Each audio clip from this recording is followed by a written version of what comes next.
Welcome to our continuing and rolling coverage of the big breaking story coming out of the big reset that we've seen this evening. Modi 2.0's major reshuffle. My colleague Sanket Upadhyay has been tracking that along with me. And Sanket Upadhyay, I think the big headline really has not even been so much as who was in as who was out. I think everyone, all of us journalists, political pundits, and I suspect even some of those in the government and the ruling party itself would still be trying to figure out that big headline that what on earth led to the exit of Ravi Shankar Prasad, Prakash Javadekar. Dr. Harshvardhan, one could still say, was somewhat of a low-hanging fruit. But these two being sacked, Sanket, since we last spoke, we were there breaking that news. Is there any clarity as to what could have happened? None whatsoever. But Vasu, let me start by asking you, do you play cards? I gave up long ago. Yeah, so this is a classic shuffle of the cards which has been done by Narendra Modi. I mean, the way you shuffle the cards to shuffle them all, that's exactly what has happened. And it's so amazing that we were talking about an expansion, we were talking about a reshuffle, a rejig. The manner in which people have been excluded is going to make the big headline. That's right. In fact, the big names who have now vanished from Modi's cabinet, you almost thought that they cannot even be replaced. Yes. You know, they were the face of all the cabinet briefings. Yes. They were at the forefront of the corona war. All of these people, 12 of them, now do not represent the union cabinet. That's amazing. Right. And it's actually politically an interesting move, because in a way you open yourself up as Parliament now convenes for its next session to getting that political backlash, saying, look, this is finally an acknowledgement of what the opposition has been saying all along, that you got it wrong. Vasu, another very interesting point is, as you wrapped up the previous broadcast by saying picture abhi baki hai, that's the real suspense. And I am being told that lots of quote unquote interesting changes are going to happen as far as the cabinet portfolio allocation is concerned. Right. Now, once that happens, we will know that of all those who continue to be in this cabinet, do they retain their portfolios or not? Yes. Are they upgraded with their portfolios or downgraded? You see, within the cabinet rank also, there are many ministries which have some sort of a Brahminical order, if you may. Yeah, like the big four is obviously carries its own weight in gold. Sure. And then there are other ministries which may be a cabinet rank, but they don't carry the same weight. So how much of this is going to change is going to be very, very crucial. We are hearing that it can happen any minute now or as early as tomorrow morning. Right. And I think obviously what you're signaling particularly is towards Nirmala Sitharaman, who's managed to avoid the purge despite questions over the economy. But it could end up becoming a night of long knives for her and for the other ministers. Let's open it up to panel. We have with us a packed house. We've got Aarti Jairat, senior journalist, is with us. PKD Nambiar, political analyst, supports the BJP, is with us. We also have Juhi Singh, Samajwadi Party, is with us. Sunil Alag, consultant, businessman. Thank you also for being with us. Mahesh Verma, leader of the BJP. Aarti Jairat, let me just first ask you, because I know you've managed to find out the inside track as to why Ravi Shankar Prasad was sacked, and you're dying to share it with us. Yeah, this will be very interesting. Go for it. Very interesting. I really wish I knew why, because you know, when I read the news in the evening about Javadekar and Ravi Shankar Prasad, I was frankly quite taken aback. As you said, I mean, Harshvardhan, you can say, okay, he was health minister, mismanaged COVID. Pokhriyal, you can say that, you know, there have been a lot of, tangles in the education sector, particularly the controversies over the exams and so on. So he went. But why Ravi Shankar Prasad and Javadekar? Javadekar, who has been the spokesman of the government for the last, so many years. So what has he done wrong that he had to move? Or has he simply been sacrificed because you have to accommodate more people from Maharashtra? And therefore, one Maharashtra minister in the current cabinet had to go, and Prakash Javadekar has gone. And similarly, Bihar, because you had to accommodate people from Bihar. So Ravi Shankar Prasad, who also hails from Bihar, has had to go. to make way for these, Right. the ADU and, so on who have come in. Is that, what do you think, PKD Nambiar? Why is that? Do you think it was quota politics that led to the axe falling on these two big ministers of yours? See, Aarti ji is a very, very senior journalist. So I think countering her in few places, I do not really want it to. But I think those who understand BJP, those who really look at BJP, will understand that a ministerial politician is not the end of the world for a good politician. There are many other occasions within the party to perform many more roles. No, PKD Nambiar, all that may be fine. I'm just making a simple point. Government goes on saying we've done nothing wrong, handle the pandemic just fine. IT Act, getting into multiple fights, no problem, full weight behind. Now they're sacked. Clearly, okay, at a starting point, can we conclude that at least the government is accepting through this that there were mistakes made? So for an individual changing his position from one place to another place, does that mean that he performed bad in one particular place? Who knows that Ravi Shankar Prasad or Prakash Javadekar tomorrow get a better position in the party? Like or how? in another, And like role? what? It could be anything. It could be any other position in the party. Why not? So No, what? Will you or will you not agree, Mr. Nambiar, that the decision has been taken on the basis of merit? It was a massive and mammoth exercise in which each and every minister and ministry were called in a corporate-like setup. They were asked to present PowerPoint presentations, which the Prime Minister saw. There was cross-questioning, all sorts of things happened. And then this decision has been taken. Sanket, the Prime Minister Modi, as we all know, that in the entire world knows that he works predominantly like a corporate, like that wherein performance does matter to him. He is a master. Yeah, so that's exactly my point. Then which part of Ravi Shankar Prasad and Mr. Javadekkar's performance did he not like? And in which ministry? For instance, if I were to broad-base this a little, Mr. Verma, you tell me who will take on Twitter? Which IT minister now would want to pick up a fight with a huge giant? A large portion of what was being said. One moment. A large portion of what was being said by the Indian government that there has to be a rule of law in this country was correct. The manner in which it was done perhaps is suspect. The intent is in doubt. Now, which minister is going to take on this fight? Because the one who was fighting has now been sacked. I think an individual minister I is think not Sanket was asking Mahesh Verma ji. Mr. I think Verma. Sanket was asking Mahesh Verma ji, if I'm not mistaken. Yes, Mahesh Verma. Yes. जी संकेत जी, जो आप अभी तो आप यही कह सकते हैं, यही सवाल दाग सकते हैं, लाजमी है कि अगर रविशंकर जी कानून मंत्री के नाते जो है, अगर ट्विटर इस देश का कानून नहीं मान रहा था, अगर उसको उन्होंने कहीं चाहा कि वो माने, उसको फॉलो करे, जैसे अपने देश में वो कानून फॉलो करता है, आईटी मिनिस्टर भी थे वो, तो नहीं, आईटी मिनिस्टर के भी नाते, कानून मंत्री के नाते दोनों चीजें उसमें इन्वॉल्व थी। लेकिन अगर ये कह देने के मात्र से इतने बड़े कदकाठी, इतने बड़े व्यक्तित्व को अगर हम छोटा करके नापे तो ये अच्छा नहीं लगता। रविशंकर प्रसाद जी कभी आरएसएस का करता रहे, कभी वकील रहे, कभी वोटर स्कैम के हीरो रहे। उन्होंने कभी सोचा नहीं, वो ये सोच के राजनीति में कदम नहीं रखे कि उनको एक दिन एमपी बनना, एक दिन मिनिस्टर बनना। बड़े अपने बहुत संतुष्ट है अपने कार्यकाल से, स्वर्णिम काल उनका है जो उन्होंने इस देश को दिया, उसके लिए उनको हम धन्यवाद करते हैं, देशवासी धन्यवाद करेंगे। वो आप एक थोड़ा सा जिस तरह के टाइप हो गया। सिंपल बात ये कि ही इज अंडर, उन्होंने उनकी परफॉर्मेंस कहीं कमी उसमें नजर आ गई, प्रधानमंत्री ने उन्हें हटा दिया। ये आप नहीं, मैं उसको अगर जस्टिफाई करूं तो निश्चित रूप से, जैसे आप ब्यूरोक्रेसी में देखते हो, सिस्टम में कहीं कुछ देखते हो कि ग्रूमिंग होती है, नए लोगों को आना चाहिए, नए लोगों को एनर्जी, एक नया ऊर्जावान कंफ्यूजन हियर। या तो मिस्टर वर्मा आप मेरे को ये बता दीजिए, या तो आप मुझे ये बता दीजिए कि भाई उनकी परफॉर्मेंस बहुत अच्छी थी, बस उन्होंने कुर्बानी दे दी ताकि और लोग, नए लोग आ जाते, या तो आप ये बोले कि मोदी जो है वो परफॉर्मेंस के हिसाब से, या तो दोनों चीजें नहीं हो सकती, चिट भी आपकी पट भी आपकी। Either this was a performance based review or this was a review on the basis of accommodation.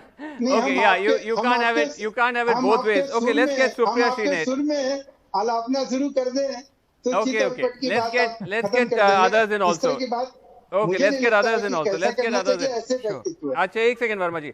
Supriya Shine, does this take away a little bit of the opposition's offensive when the government says, look, okay, there may be people who didn't perform, and we've culled a good number, dozen, including some big names, Supriya, you'll have to agree, have been dropped.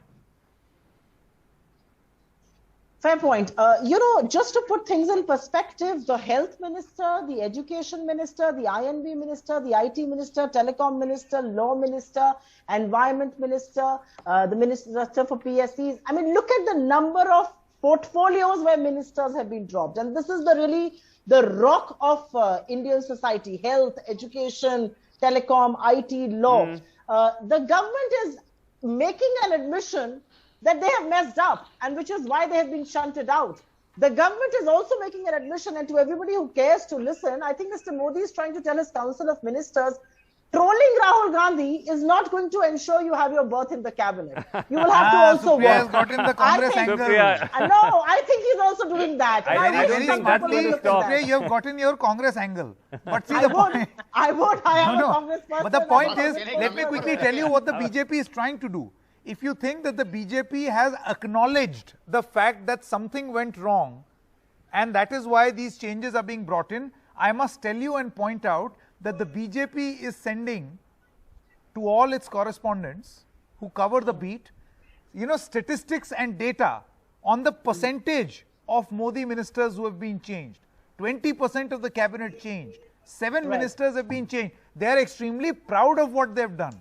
Okay. Far from So admitting guilt, can I make a very brief the party point? is positioning this as a big power move, Okay. by the way. So Okay, okay, yes, can I Supriya. make a 30-second point? The 30-second point that I want to make, and without being, aggressively partisan about it, the government said it has managed Corona well. It wasn't just the cabinet minister, but his deputy also, he was shunted out. So obviously the Corona pandemic wasn't managed well. The government brought out the national education policy with much fanfare, which was hugely criticized. The minister is shunted out, his deputy is shunted out. What does that tell you? That the government is admitting that they really bungled up, that they really messed up. And I only want to ask that there are very conspicuous elevations in this Council of Ministers. On what basis have some of these people been elevated? I mean, people who failed as translators ministers of state and finance. What is this elevation all about? I really would want to know. Okay. But then that still doesn't answer the question, which let me put to Mr. Surinder Bhadoria of the BSP who's joined us, that Mr. Bhadoria, even if one sees this as an acknowledgement of failure, of mistakes, the fact that they've been sacked, doesn't that take the wind out of the opposition sails? I have an answer to that, Vasu. Yeah, but let Mr. Bhadoria go now. Yes. If the question has been asked to me, let me say this, that the key challenges before Indian society were on the health and education sector. And on these key areas, their ministers have been dropped. What does it say? That Modi, who was announcing in Davos that we have won over COVID, does it show that in his reshuffle, and if he has drawn any parameters why his ministers have been changed out, I think he should take the blame. The Prime Minister, it's a collective responsibility. So if it is a collective responsibility of the government, therefore, if he has failed in the sector of health, and of course he has failed, the whole world has seen it, he himself has seen it, and you have seen it, how the dead bodies are floating in the Ganges. And the whole government cannot resign. No, I mean, you don't concede that even what has been done is a big step. That he may resign, or you see, it is his choice. I'm not saying that he should resign. What I'm saying is that he is blaming those ministers. Actually, it is a collective failure of this government in the field of health and education, and also in other sectors. For instance, he was trying to make rules in the IB sector, information and broadcasting sector. There also he has sacked the minister. So therefore, I think the government has failed in many areas, and this is a frank admission of this, and it is a government of the turncoats. Most of these PKD Nambiar, I want to come to you. Okay. Mr. Bhadoria says that this is a frank admission that something has gone wrong. This is the point that Supriya was also making. But Mr. Nambiar, let me ask you this question. Does it or does it not appear that when you go for such a hard reboot, it's like pressing the reset button on a router, you are in a way upsetting everything. See, there is a government's work in continuum. There is a process. You can't, for the sake of a big movement, just change the whole thing. It will upset the system. I mean, I know that is the style of Narendra Modi. Every decision is taken like this. But what impact is it going to have on governance? Is this a positive impact? Sanket, few months. What's the idea? Just a month ago, if you recall, when the Kerala government was re-elected, except the chief minister, the entire cabinet was changed. We discussed the same thing. So the whole idea that time you were projecting was that a new cabinet and a new look and feel will give new energy to the overall administration. Why don't we apply the same practice here? So you'll have to take it in another way. Following the left. Yeah, one second. I'll tell you. They won an election. What she said. Supriya ji, what she said. This is from midterm. a mindset. In Congress, every leader feels that it is his birthright to become a chief minister or a chief minister or a leader. But in the BJP or a party like BJP, wherein every individual needs to work, and wherever the party asks him to work, they will have to move to that side. Whether if you on another way, really look to. One second. Mr. Nambiar, reshuffles have happened in the past as well. All governments have sacked ministers, rotated them. In fact, the BJP holds out for much longer, especially this BJP than some would say than others, and only finally dropped the axe at the very end. But let's get Sunil Alag in on this. Sunil Alag, overall, when you look at what has happened, big picture, do you think that this culling and this additional names, does that inspire hope? Because remember, at the end of the day, you can fill seats, but do you have the talent to replace all these people who've been dropped from important ministries? Look, ultimately at the end of the day, I don't think any chief minister has lost in the same financial year 3 performing ministers. There was Jetli, there was Parikar, there was Sushma Swaraj. All 3 were brilliant in their field. So he's brought in a technocrat for taking care of the foreign ministry. Prime Minister, you mean, not chief minister, yeah. Sorry. No, he's brought in, he's gradually, these are the 3 ministers who were there. When Parikar went back to Goa, later on, he was the defense minister and he died. Yes. So he's lost 3 very important ministers in 1 year. Which Prime Minister has done that? Therefore, I'm not looking at... Anand Kumar is also, he lost also Anand Kumar. One second, I don't want to get into a political debate. All I want to say is that, look, from the point of view of industry whom I represent, we are waiting to hear who manages what portfolio. The Minister of State for Finance, he's been upgraded. That means he can't remain in the finance ministry. Why are we ignoring it? When you take Anurag Thakur, he's gone, become a minister. He's now a cabinet minister. Therefore, he's not going to be in the ministry. That's the most important thing. One second, from the industry point of view, is the economy, is the health, and the education and the agriculture. These are the 4 most important ministries which we need to look at. One second, can I just finish speaking now? I mean, then you can carry on saying whatever you want to. I'm talking out from the point of view of industry. Okay, understood your point. Sacked. You all are using very strong words of sacked and all that. You never know whether Javadekar has a role in Maharashtra or not, whether Ravi Shankar Prasad is going to be given a role in UP or not. And therefore, he's decided that elections are one pillar and the other pillar is the economy. There are 2 pillars that the Prime Minister has to worry about. One is to win the elections, because if he doesn't win the elections, he's no longer the Prime Minister. Okay, Sunil Alag, you made your point now. Yes. Look, when we say sacked, I mean, of course, nobody knows for sure. What we are told is resigned. But it's fair to assume that leaders who are not linked to states that are going to elections, Bihar is not going to polls immediately, nor is Maharashtra. So you put 2 and 2 together, and it's not common sense to say they've been relegated to roles in the party at this stage. Right, so it's just more that than anything. Polls in Maharashtra or the polls in Bihar, in UP, maybe he needs Ravi Shankar Prasad in UP. Maybe you have got to understand the politics in UP. No, Sunil Alag, let's remain within the boundaries of... Mr. Prasad represents the state of Bihar, but he's also Patna Sahib MP. One moment, Ms. Juhi Singh has not spoken since we were talking about Uttar Pradesh. Ms. Juhi Singh, I want to come to you. 7 ministers from Uttar Pradesh. Now, if this is not clear political calculation, then what is? I mean, it's not something which is unique to BJP or Modi. Previous governments have also done the same. It's a big state, it gets big representation. Sanket, there was a formal allotment of ministries in the Modi government, and there was an informal duty performance. So I don't know why they were sacked, because Ravi Shankar Prasad was very happily trolling Twitter on Twitter and being aggrieved and offended every day. Mr. Harshvardhan, of course, was busy trolling Rahul Gandhi. Mr. Javadkar was busy being amused while watching Doordarshan and treating serious issues as non-serious issues.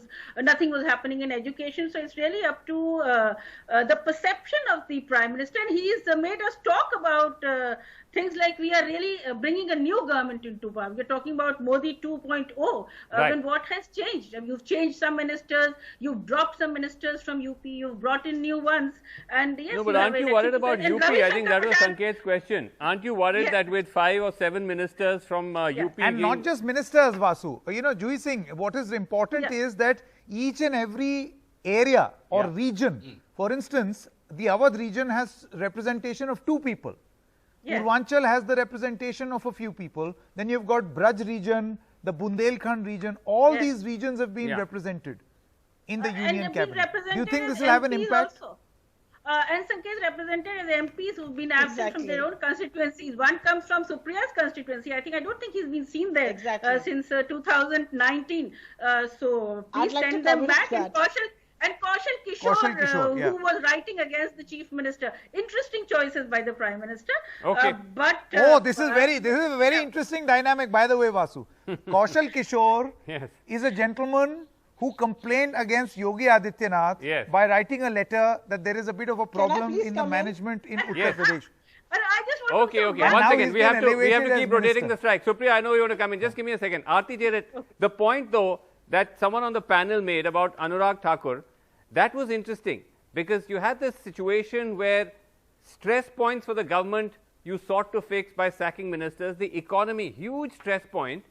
Nirmala Sitharaman, as we speak, again I qualify that, as we speak, is still holding on. She's not been dropped yet, still seems to have a portfolio, and her deputy Anurag Thakur has been elevated. Aarti Jared. That's right. So clearly, it's really got nothing to do with merit. You know, maybe it's got nothing to do with whether Prakash Javadekar was a bad I&B minister and couldn't handle the digital media space properly, or whether Ravi Shankar Prasad got into a fight with Twitter and the Prime Minister was unhappy about it. I really don't think it has anything to do with merit. You know, it may be just personal dynamics that we don't know about. I mean, the Prime Minister feels Anurag Thakur is an asset. He feels Ravi Shankar Prasad was not an asset anymore. You know, he feels Nirmala Sitharaman, he gets on with her. I mean, after a fairly rocky start, she seems to have settled down in the finance ministry and seems to have a good rapport with the Prime Minister. Maybe Javadekar does not have such a good rapport with the Prime Minister. You know, a lot, since it is the Prime Minister's prerogative, at the end of the day, you know, he has to be comfortable with his team.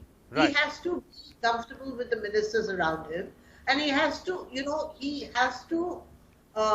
have the confidence that if he wants something done. That's true. I think that's the point Sanket was making earlier, that actually the Prime Minister is very fond of Anurag Thakur. So so that helps. Why has Hardeep That's very meritorious.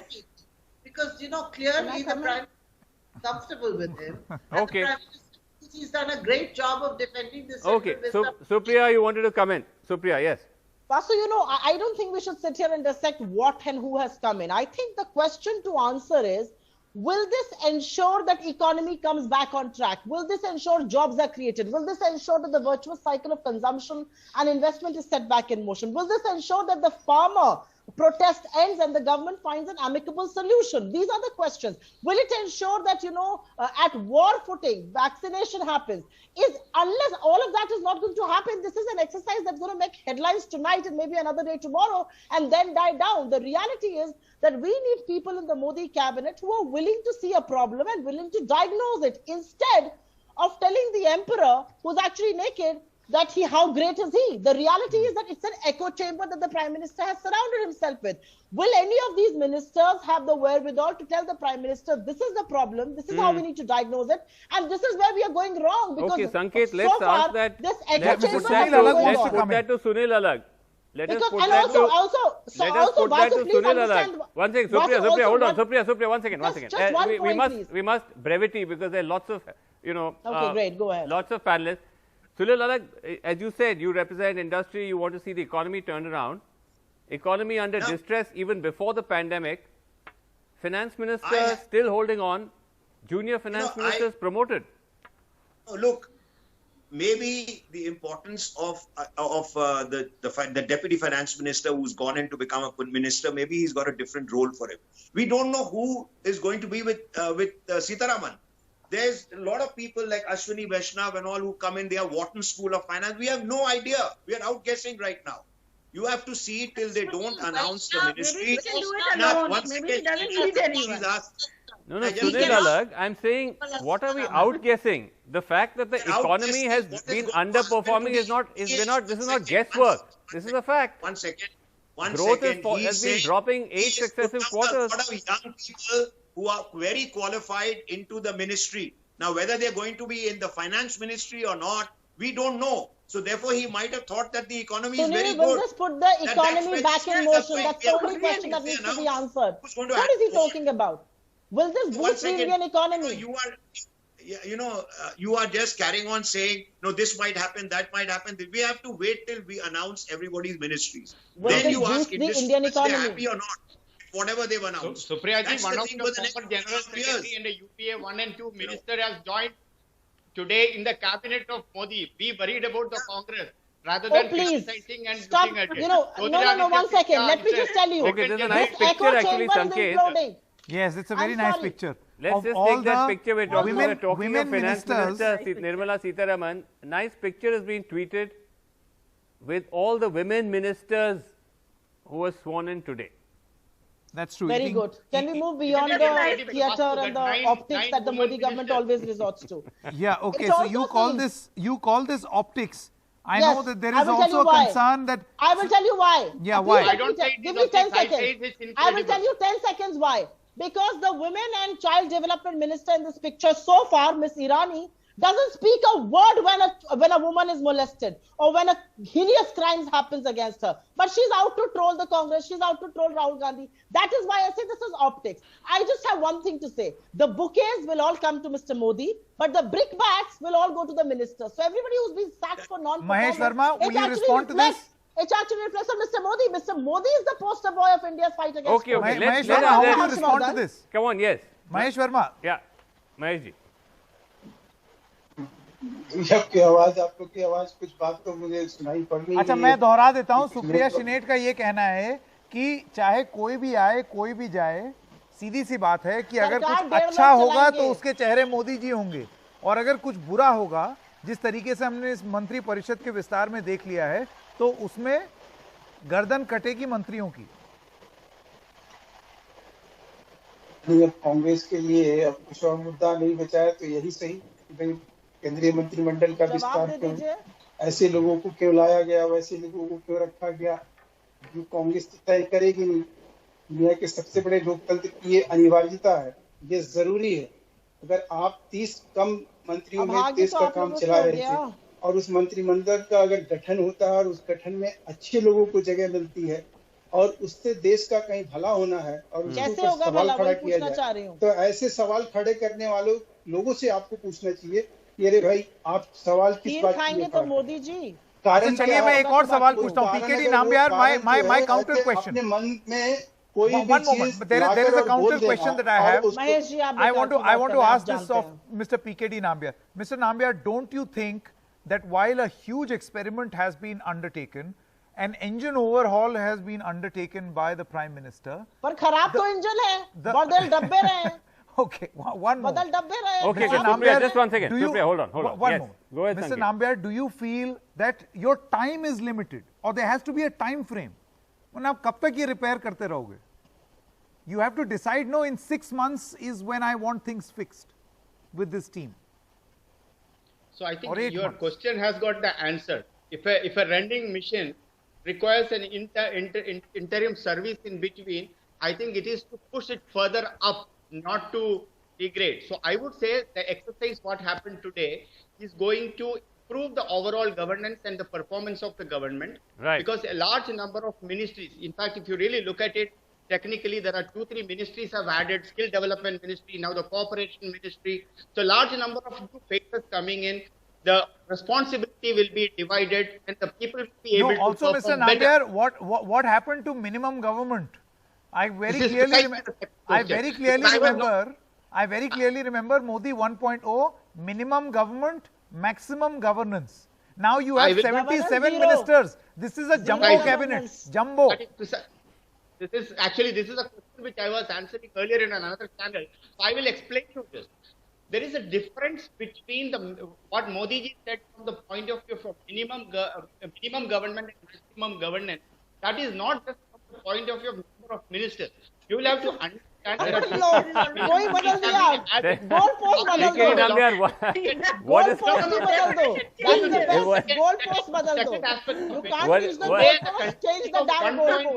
people. What was he referring to? One by one.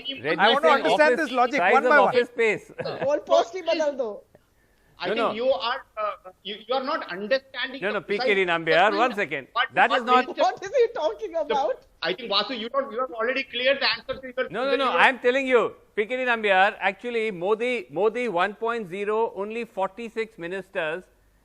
Modi 2.0 reshuffle, as Sanket said, you almost hit 80, almost double. At that time, what we were told is that the ministries would be reduced. You would be collapsing ministries to streamline. Am I right, Sanket? The idea was that you'll actually have less ministries. I have a counter question. Now, hold on, I'm not done. Now you've actually added ministries.